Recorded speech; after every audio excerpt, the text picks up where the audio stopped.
একজন স্ত্রীর স্বামী যতই খারাপ হোক, যদি সে সত্যিকারের ভালোবাসা দেয়, সেই স্বামী দেখেন কিভাবে পরিবর্তন হয়ে স্ত্রীর রাস্তায় খাবার বিক্রি করছে। এই সর এখান থেকে, এত ভালোবাসা দেখানোর কোনো সময় নাই। এই পয়সা কোথায় রাখছিস, টাকা দে। তখন স্ত্রী খুঁজে খুঁজে টাকা দিল। এই আছে, রাখো তুমি। এই শোন, তোর সবসময় চোখের ভিতরে এই সব ভালোবাসা আমার জন্য রাখবি না, ঠিক আছে? সর এখান থেকে। জোরে ধাক্কা দিয়ে ফেলে দিয়ে গেল। স্ত্রী অনেক ব্যথা পেল, টাকা যা ছিল সব নিয়ে গেল। কারণ সে লাল পানি খায়। স্ত্রী ওভাবেই মাথায় ব্যথা নিয়ে কপালের রং হাতে এনে দেখছে। এই ছিল আমার নিয়তি। তারপরেও স্বামীকে কিছু বলল না।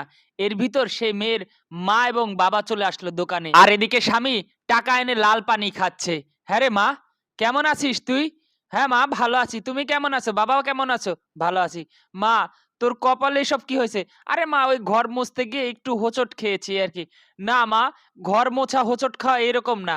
আর এদিকে সেই ছেলে দেখেন টাকা উড়িয়ে বাসায় ফিরছে ঢুলু ঢুলু করে। কারণ জানেন তো লাল পানি খাওয়া ছেলেরা কি, কিরে টাকা কই?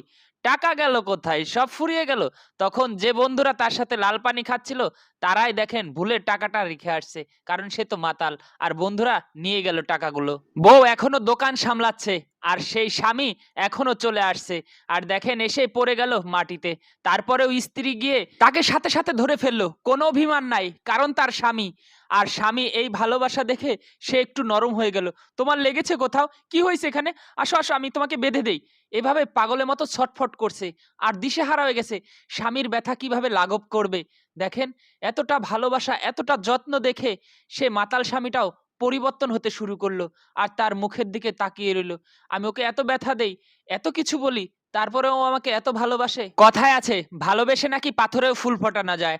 আর সে তো একজন মানুষ। সত্যি একজন লক্ষ্মী মেয়ে যদি চায় তাহলে যে কোনো পুরুষকে পরিবর্তন করে দিতে পারে। ভিডিওটা ভালো লাগলে শেয়ার করে দিবেন।